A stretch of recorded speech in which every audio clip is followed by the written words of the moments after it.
আজকের ভিডিওতে multi dimensional poverty index বা এমপিআই কিভাবে ক্যালকুলেশন করতে হয় সেই সম্পর্কে আলোচনা করব। শুরুতে মাল্টি ডাইমেনশনাল পভার্টি ইন্ডেক্স কি এবং এর থেকে কি বোঝা যায় সেটা একটু ছোট করে আমরা জেনে নেব। তো multi dimensional poverty index is an index developed by the United Nation Development Programme and the Oxford Poverty and Human Development Initiative to measure multiple deprivation experienced by pupil in health, education, and living standard rather than considering income alone. তো দেখো, poverty যে ব্যাপারটা, যেটাকে আমরা বাংলায় বলি দারিদ্রতা, এটা সাধারণত আমরা কি করি, অর্থর ওপরেতে ভিত্তি করে আমরা নির্ণয় করে থাকি। কিন্তু এই মাল্টি ডাইমেনশনাল প্রপার্টির ক্ষেত্রে যেটা দেখা হয় সেটা হলো যে এই হেলথ, এডুকেশন এবং স্ট্যান্ডার্ড লিভিং মানে স্ট্যান্ডার্ড অফ লিভিং ইত্যাদি যে ডাইমেনশনগুলো রয়েছে, সেই ক্ষেত্রে এখানে যে সুযোগ সুবিধাগুলো হয় সেগুলো কতটা অভাব রয়েছে একটা মানুষের জীবনে, অর্থাৎ এই সমস্ত সুযোগ সুবিধার দিক থেকে সে কতটা ডিপ্রাইভ, তো সেইটা এই মাল্টি ডাইমেনশনাল পভার্টি ইন্ডেক্সকে দেখা হয়। যেখানে হচ্ছে অর্থনীতিটা বা তার যে ইনকাম সেটাকে মেন কনসিডারেশন না করে তার পাশাপাশি এই হেলথ, এডুকেশন এবং স্ট্যান্ডার্ড অফ লিভিং এর যে বিষয়গুলো আছে এবং তার মধ্যে যে ইন্ডিকেটরগুলো রয়েছে সেইগুলোকে সেইগুলো ভোগ করার দিক থেকে কতটা বঞ্চিত মানুষ, সেটাই এই মাল্টি ডাইমেনশনাল পভার্টি ইন্ডেক্স এর মাধ্যমেতে উঠে আসে। তো যে কারণেতেই এটার এই মাল্টি ডাইমেনশনাল নামটা হয়েছে। তো এখানেতে শুধু অর্থনীতির উপর ভিত্তি করে পভার্টি বা দারিদ্র্যটাকে নির্ণয় করা হয় না। তার পাশাপাশি কি করা হয়, এই বিভিন্ন যে ডাইমেনশন গুলো আছে সেগুলোর ক্ষেত্রেও মানুষ কতটা অভাবে আছে বা কতটা এই সুযোগগুলো থেকে বঞ্চিত আছে সেই জিনিসটাকে দেখা হয়। এবারে যেরকম এইচডিআই এবং জিডিআই এর ক্ষেত্রে আমরা দেখেছি যে ইউনাইটেড নেশনস ডেভেলপমেন্ট প্রোগ্রাম এই ইন্ডেক্সগুলোকে বানিয়েছে। তো এক্ষেত্রে ইউনাইটেড নেশনস ডেভেলপমেন্ট প্রোগ্রাম তো আছেই এবং তার সঙ্গেই Oxford Poverty and Human Development initiative, এই দুটো প্রতিষ্ঠান মিলে এই মাল্টি ডাইমেনশনাল পভার্টি ইন্ডেক্স বা এমপিআই এর এই ইন্ডেক্সিংটা তৈরি করেছে।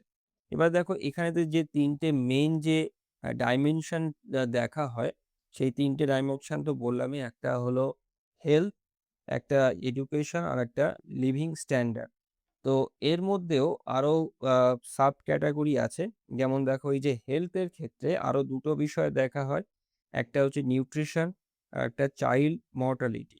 এডুকেশনের ক্ষেত্রে years of schooling, schooling attendance, এই দুটো বিষয় দেখা হয়।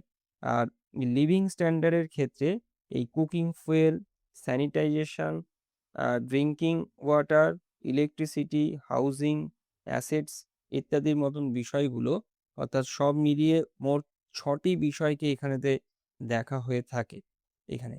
এবারে আসা যাক এই মাল্টি ডাইমেনশনাল পভার্টি ইন্ডেক্স আমরা কিভাবে নির্ণয় করব। তো এর যে ফর্মুলা সেটা খুবই সোজা। অর্থাৎ এই ফর্মুলাতে আমরা কি করব, এই যে দেখো এখানে যে মাল্টি ডাইমেনশনাল প্রপার্টি ইন্ডেক্সের যে ফর্মুলাটা হলো সেটা হচ্ছে এইচ ইন্টু এ, এইটা। এবার এইচ হলো হেড কাউন্ট রেশিও আর এ হলো ইন্টেন্সিটি অফ প্রপার্টি। তো এই যে জিনিসটা, এই জিনিসটার ডেটা আমাকে দিয়ে দেওয়া হবে এবং ডেটা অনুযায়ী আমাকে এই সূত্র দিয়ে ক্যালকুলেশনটা করতে হবে। অর্থাৎ এই ক্যালকাটা ইউনিভার্সিটির যে গ্র্যাজুয়েশনের যে পরীক্ষা হয় সেই পরীক্ষাতে আমাকে আলাদা করে হেড কাউন্ট রেশিও বা ইন্টেন্সিটি অফ প্রপার্টি এটাকে ক্যালকুলেশন করে আমাকে বার করতে লাগবে না। আমাকে এই ডেটাটাকে দিয়ে দেওয়া হবে, এই দুটো ডেটা, এবং শুধুমাত্র আমাকে এই হেড কাউন্ট রেশিও আর ইন্টেন্সিটি অফ প্রপার্টিকে মাল্টিপ্লাই করে এমপিআই এর যে ভ্যালুটা আছে সেটা বার করতে হবে। এবার এখানে আমি 2011 সালে আমাদের ভারতবর্ষের এই যে হেড কাউন্ট রেশিও আর এই যে ইন্টেন্সিটি অফ প্রপার্টির এই ডেটাটাকে আমি নিয়েছি। তো দেখো, এখানে এই যে হেড কাউন্ট রেশিও যেটা ছিল ভারতবর্ষে সেটা হচ্ছে 53.7%, এটা। আর এই যে হেড কাউন্ট, এটা হলো হেড কাউন্ট রেশিও। আর ইন্টেন্সিটি অফ পভার্টি, তো এখানে দেখো একটু ভুল হয়েছে আমার, এখানে ইন্টেন্সিটিটাই লেখা হয়েছে, তো এটা ইন্টেন্সিটি অফ পভার্টি হবে। তো ইন্টেন্সিটি অফ পভার্টি ছিল 53.5%। এবার এইটা পার্সেন্টেজে দেওয়া আছে, তো পার্সেন্টেজে দেওয়া থাকে এটাকে কি করতে হবে, এই দশমিক ভগ্নাংশে আমাকে নিয়ে যেতে হবে, তাহলে আমি এটার ক্যালকুলেশনটা করতে পারবো। তো এক্ষেত্রে কি করবে তোমরা, এই যে এটা যেটা রয়েছে এটাকে পার্সেন্টেজটা যেটা তুলতে হবে, আমাকে এটাকে 100 দিয়ে ডিভাইড করে দেবো। তো 100 দিয়ে যদি আমি এটাকে ডিভাইড করে দিই তাহলে আমি এটা পেয়ে যাব। দেখো এইটা কিভাবে করা হয়, সেটার জন্য এই যে আমাদের সাইন্টিফিক যে ক্যালকুলেটর সেটা লাগবে, এবং খুব সহজেই এটা করতে পারবে। যারা অঙ্কেতে খুব ভালো আছো তারা এটাকে মুখে মুখেই করে নিতে পারবে আলাদা করে, আর ক্যালকুলেশন করতে লাগবে না। তো দেখো এই যে 53.7, এটাকে আমি যদি ডিভাইড করি 100 দিয়ে, তাহলে আমি এটা দশমিক ভগ্নাংশে পেয়ে যাব, অর্থাৎ এই যে 0.537, তো এটা পেয়ে গেলাম। সেম একই রকম ভাবে এই ইন্টেন্সিটি অফ পভার্টি যেটা রয়েছে, দেখো এর ভ্যালুটা রয়েছে 53.5, এটাকেও আমি 100 দিয়ে আমি ডিভাইড করলে আমার এটা বেরিয়ে যাবে, অর্থাৎ 0.535। যদি এটা এরকম দশমিক ভগ্নাংশের ডেটাটা দেওয়া হয় তাহলে তো আর করতে লাগছে না, কিন্তু যদি না দেওয়া হয় এটার এই দশমিক ভগ্নাংশ বার করে নিতে হবে। ঠিক আছে, তো কিভাবে ডেটাটা দেবে সেটা তো আমি আগে থাকতে বলতে পারছি না, তো সেটা তোমরা দেখে নেবে। তো বেশিরভাগ ক্ষেত্রেই পরীক্ষাতে এই পার্সেন্টেজেতেই দেওয়া থাকে, তো তোমরা কি করবে, সিম্পলি ডেটাটাকে 100 দিয়ে ভাগ করলে এই দশমিক ভগ্নাংশে চলে আসবে। এবং তাহলে আমরা দেখো এখান থেকে এই হেড কাউন্ট রেশিও আর ইন্টেন্সিটি অফ পভার্টি এই দুটো আমরা পেয়ে গেলাম। এবারে সিম্পলি আমার এমপিআই এর যে সূত্র আছে সেই সূত্রতে আমাকে বসিয়ে দিতে হবে। অর্থাৎ দেখো এখানেতে দুটো আমি বসিয়ে দিলাম, এইচ ইন্টু এ। এবার এটাকে যদি আমরা গুণ করি তাহলে আমরা অ্যাকচুয়াল এমপিআই এর যে ভ্যালুটা আছে সেই ভ্যালুটা আমরা পেয়ে যাবো। তো দেখো আমি এটা তোমাদেরকে করে দেখাচ্ছি, 0.537 ইন্টু 0.535, এটাকে আমি করার পরে দেখো এখানেতে ভ্যালুটা দিয়েছে 0.287।